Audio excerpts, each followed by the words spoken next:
इस लेक्चर के अंदर हमने जो टॉपिक डिस्कस करना है वो लीनियर सर्च है। अक्सर आप माइक्रोसॉफ्ट वर्ड या कोई टेक्स्ट आपके पास डॉक्यूमेंट्स है वहाँ पर आप सर्च करते हैं, तो ये भी कुछ उस तरह की सर्च हम करेंगे। इसमें हम ऐसा करेंगे कि एक अरे बनाएंगे 100 की, उसमें तमाम में हम एक वैल्यू दे देंगे, फिर हम अपने प्रोग्राम को कहेंगे कि ये वैल्यू हमसे लो और इस पूरी अरे में तलाश करके बताओ कि किस पोजीशन पर है। तो इस तरह का हम प्रोग्राम बनाएंगे। ये 2 स्टेटमेंट्स लिखी हैं। फर्स्ट जो है वो अरे बनाई है 100, उसमें मेमोरी सेल है, और उसके बाद 2 वेरिएबल बनाए हैं z और i। जो कमेंट होता है अगर हम लिखते हैं, सपोज हम अब यहाँ पर लिखते हैं, ये कोड का हिस्सा नहीं होता, ये जस्ट इसलिए हम लिखते हैं कि बाद में हम कभी इसको रीड करें, कोड को समझना हमारे लिए आसान हो जाए। तो फॉर लूप इस्तेमाल करते हैं, ये जो आपने 100 की बनाई है लूप, इसको इनिशियलाइज़ करने के लिए। आई जो है वो जो ऊपरी वेरिएबल बनाया है उसी को इस्तेमाल कर लेते हैं। इनिशियलाइज इसे कैसे करना है, अरे जो है इसमें आई की वैल्यू और यहाँ पर हम आई कर देते हैं। तो देखें कि इस अरे में ये है कि जो आई है वो 0 से स्टार्ट होगा और 100 तक जाएगा, ठीक है। तो आई की वैल्यू चेंज होगी जैसे जैसे ये ऐसे ऐसे लूप चलेगी, तो उस हिसाब से हम इसे जो अरे का 0 इंडेक्स होगा तो उससे हम 0 ही, आई की वैल्यू भी 0 होगी तो वो इसको मिल जाएगी। फिर अगली बार 1 होगा, आई इधर भी 1 इधर भी 1, इस तरह इसमें 0 से लेकर 100 तक गिनती जो है ना इस अरे में स्टोर हो जाएगी। इस लूप की मदद से हमने जो 100 वाली अरे है उसे इनिशियलाइज कर दिया, इनिशियलाइज। तो इस प्रोग्राम को देखें कि यहाँ तक तो हो गया। उसके बाद हमने क्या किया है कि कीवर्ड की मदद से यूज़र को मैसेज दिया है, please enter a positive integer. कोई पॉजिटिव इंटीजर जो है वो आप एंटर करें। वो जो भी यूज़र टाइप करेगा, जब एंटर दबाएगा, सीन जो होगा ऑब्जेक्ट ये क्या करेगा, उस इनपुट को लेकर ये जो z वेरिएबल हमने ऊपर बनाया है इसके अंदर डाल देगा। उसके बाद मैंने नेक्स्ट जो वेरिएबल बनाया है वो ये है कि वेरिएबल मोस्टली हम ऊपर बनाते हैं, प्रोग्राम के अंदर भी कहीं पर बना सकते हैं, ज़रूरी नहीं कि आप ऊपर बनाएं। जब यहाँ पर हमारा कंट्रोल आएगा प्रोग्राम का तो क्या होगा कि ये वेरिएबल बन जाएगा फाउंड, और इसके अंदर वैल्यू जो हमने 0 डाल दी। अब इस कोड को देखें, ये लूप जो है हमने सर्च करवाने के लिए चलाई है। आई को हमने 0 वैल्यू दे दी, और फिर आई क्या होगा वो इंक्रीमेंट होगा इस लूप के थ्रू। अब इसके अंदर हमने कंडीशन लिख दी कि जो z है, z के अंदर यूज़र ने जो वैल्यू दी है वो है वो। अब देखें इक्वल के लिए डबल असाइनमेंट ऑपरेटर इस्तेमाल होता है। z के अंदर जो वैल्यू है अगर वो बराबर हो जाए, ये जो अरे है, अरे देखें सर्च कैसे होगी, 0 से आई की वैल्यू चेंज होती रहेगी ना, ऐसे ऐसे इसके अंदर कंट्रोल घूमता रहेगा जब तक इसकी कंडीशन ये वाली ट्रू रहेगी लूप के अंदर।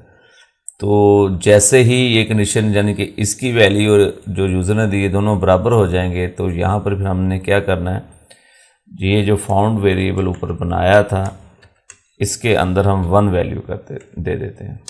ब्रेक स्टेटमेंट क्या करती है, कंट्रोल को उधर ही रोक देगी, और होगा क्या, चाहे कंडीशन ट्रू भी है तो जब ब्रेक वाली ये तब चलेगी ये कंडीशन जब ट्रू होगी इफ़ की। तो जैसे ही ये ब्रेक होगा कंट्रोल जो है लूप तो बंद हो जाएगी ब्रेक की वजह से। ब्रेक का मतलब यही है कि ब्रेक कर दो लूप को, चाहे कंडीशन इसकी ट्रू है चाहे फॉल्स है। ब्रेक होने के बाद कंट्रोल ऐसे नीचे आकर जो नीचे स्टेटमेंट्स होंगी वो उनको चलाना शुरू कर देगा। अब देखें कि इसका जो ये था कर्ली ब्रेस ओपनिंग, ये क्लोजिंग, ये और ये हमें थोड़ा सा कंफ्यूज कर रहे हैं। तो इसके आगे जो मेन वाली है ना, इसके आगे हम ये कमेंट दे देते हैं कि हमें पता चल जाएगा अब ये मेन की है क्लोजिंग, ये जो ऊपर वाला ये ओपनिंग और ये मेन की क्लोजिंग। इस तरह आप कमेंट जो है आपकी हेल्प करते हैं। ये कोड का हिस्सा नहीं होता, ये जस्ट आपकी हेल्प के लिए होता है। जब भी आपका प्रोग्राम कंपाइल होता है तो ये जो कमेंट है वो कोड के अंदर शामिल नहीं किए जाते, ये जस्ट सोर्स कोड में रहते हैं। ये जो हम इस वक्त लिख रहे हैं इसे कहते हैं सोर्स कोड।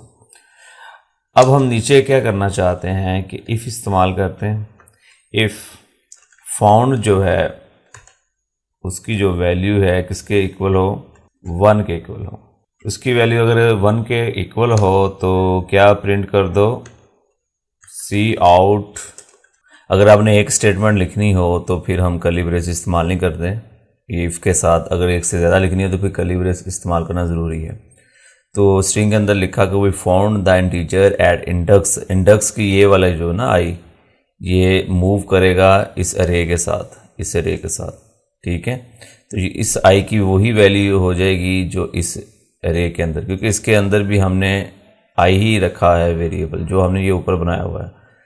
इसी आई की मदद से हमने यहाँ पर इसको इनिशियलाइज किया, इधर आकर फिर लूप के अंदर फिर इसको 0 वैल्यू दे दी और फिर इसको सर्च के तौर पर इस्तेमाल किया, क्योंकि एक वेरिएबल को बार बार आप वैल्यू दे सकते हैं, इसलिए उसका नाम ही वेरिएबल है।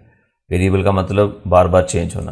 अच्छा, यहाँ पर हमने इसको 0 वैल्यू दे दी और फिर सर्च किया, और जिधर ये इनपुट इधर इसके साथ मैच होगी तब आई, उससे अगली इटरेशन तो चली ही नहीं ना, ब्रेक होगी, तो आई के अंदर वो वैल्यू रह जाएगी इंडेक्स वाली, यानी कि जो लूप उसकी वैल्यू बढ़ा रहा है ना। तो अब देखें, जो वैल्यू लूप आई की बढ़ा रहा है वही इसका इंडेक्स भी आगे जा रहा है इस अरे का। उसके बाद जो इस अरे के अंदर ये देखना, जैसे ही ब्रेक होगी जो नंबर इस वेरिएबल के अंदर होगा, क्योंकि चलने के बाद मैच जिधर होगा वही इस अरे का इंडेक्स है, इस वजह से हमने यहाँ पर आई लिख दी है वेरिएबल। उसकी वैल्यू प्रिंट हो जाएगी और हमें पता चल जाएगा जो हम सर्च कर रहे हैं वो अरे में किस इंडेक्स पर है वो वैल्यू। अगर ऐसा नहीं है, यानी कि फाउंड जो है लूप पूरी चल जाती है, ये वाला जो है फॉल्स हो जाती है कंडीशन, तो फिर भी कंट्रोल बाहर आता है, तो यानी कि ये कंडीशन उस वक्त तो वैल्यू इसकी 0 होगी ना, क्योंकि हमने दी है ये, तो तभी इसकी 1 होगी अगर ये यहाँ से ट्रू होगा। तो फिर क्या होगा, एल्स का मतलब अगर ये कंडीशन ट्रू नहीं है, यानी कि फाउंड के अंदर वैल्यू जो है 1 नहीं है, तो फिर नीचे सी आउट हम दे देते हैं। ये हमने एल्स वाले हिस्से में ये लिख दिया, अगर ये कंडीशन ट्रू नहीं तो फिर ये वाला चीज़ चलेगी, अगर ट्रू हो गया तो ये वाली स्टेटमेंट चलेगी, अगर फॉल्स है तो ये चलेगी। तो यहाँ पर मैंने स्पेस इसलिए दी कि आई से थोड़ा सा दूर हो, आई इससे प्रिंट हो। तो चले मैं अब आपको चला कर दिखाता हूँ।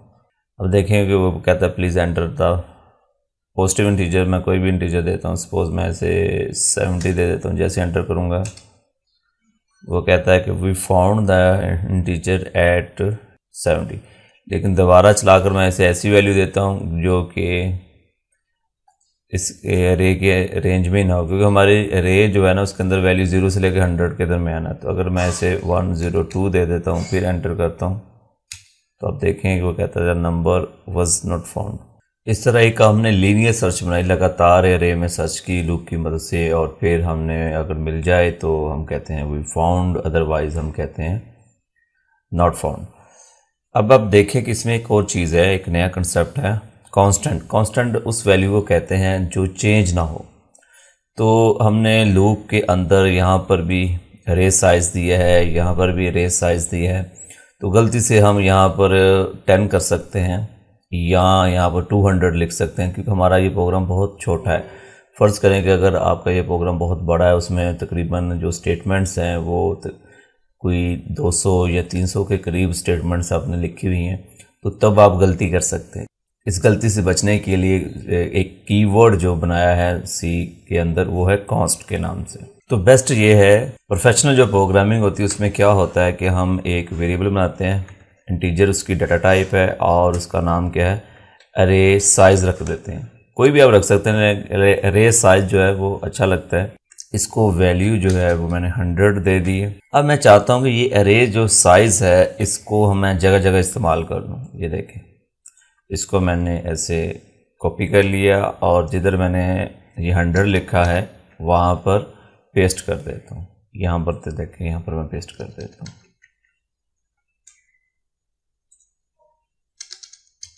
ये मैंने यहाँ पर पेस्ट कर दिया। अब देखें कि हमें कितनी सहूलत हो गई है कि कल को अगर हम रे का साइज़ कम करना चाहते हैं, हमें पूरे प्रोग्राम में कहीं पर भी चेंज करने की ज़रूरत नहीं। जस्ट अगर हम 50 के रे बनाना चाहते हैं तो आप यहाँ पर 50 कर दें।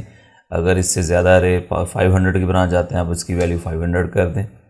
यहाँ से चेंज करने में इफेक्ट क्या होगा, पूरे प्रोग्राम में हो जाएगा। जिधर जिधर आपने इसको इस्तेमाल किया है उधर उधर ये जो वैल्यू इसके अंदर होगी वो ये वाली कंसिडर की जाएगी। अरे साइज़ एक वेरिएबल है, मैं चाहता हूँ कि इसके गलती से इसकी कहीं पर मैं वैल्यू ना चेंज कर दूँ, क्योंकि ज़्यादा जब लाइनें लिखूँगा वहाँ पर अरे साइज़ लिखकर इस वेरिएबल की कहीं वैल्यू कोई और ना दे दूँ। इस चीज़ से बचने के लिए हमें क्या करना पड़ेगा, जस्ट आपने इसके शुरू में ना कॉन्स्ट लफ्ज़ इस्तेमाल करना है। इससे ये होगा कि ये कांस्टेंट आपने बना दिया, इंटीजर कांस्टेंट इंटीजर आपने एक वेरिएबल बनाया और उसकी वैल्यू आप पूरे प्रोग्राम में कहीं पर भी चेंज नहीं कर सकते। अगर आप चेंज करने की कोशिश करेंगे तो एरर आ जाएगा। तो तब ये लफ्ज़ इस्तेमाल होता है किसी को कांस्टेंट बनाने के लिए। अगर आप कोई वेरिएबल चाहते हैं कि उसकी वैल्यू पूरे प्रोग्राम में चेंज ना हो, तब आप उसकी डाटा टाइप के शुरू में ना कांस्टेंट लिख दें। और इसका फ़ायदा क्या है ऐसे प्रोग्रामिंग करने का? आप ये देख लें कितना फ़ायदा है कि हमने एरे के अंदर भी यही लिख दिया है और मैं आपको चला कर देता हूँ, सेम उसी तरह प्रोग्राम चलेगा, लेकिन हमारा जो कोड है वो थोड़ा सा प्रोफेशनल हो गया है। अब यहाँ पर मैं ऐसे कहता हूँ सर्च करो, अब मैं 202 भी अगर लिख दूँ तो हमारी जो रे है वो 500 तक बनी हुई है। तो ये ले, उसने बता दिया कि ये मैंने ढूंढ लिया है, अदरवाइज़ हमें जगह जगह चेंज करना पड़ना था। The keyword const can be used with any data type, किसी भी डाटा टाइप के साथ आप इसे इस्तेमाल कर सकते हैं। It is written before data type, data type से पहले आपने लिखना है। This statement create an identifier, identifier कहते हैं कोई भी जो आप वेरिएबल का नाम रखते हैं, वेरिएबल के अलावा कोई भी आप खुद से कोई नाम जब क्रिएट करते हैं उसे आइडेंटिफाई कहते हैं। अरे साइज, वो कहता है अरे साइज एंड असाइन वैल्यू 100, आप जो भी वैल्यू दे देते हैं। नो द अरे साइज इज कॉल्ड, जो अरे साइज है उसे आप क्या कहेंगे? इंटीजर कांस्टेंट कहेंगे। It is not a variable, वो कहता है ये वेरिएबल नहीं रहता, क्योंकि वेरिएबल तो उसे कहते हैं जिसकी वैल्यू चेंज होती रहती है। जब आप इसके किसी भी वेरिएबल के आगे कॉन्स्ट लिख देंगे वो वेरिएबल नहीं रहता। We can't change its value in the program, हम इसकी वैल्यू जो प्रोग्राम के अंदर चेंज नहीं कर सकते। तो ये इसको अच्छी तरह से देख लें।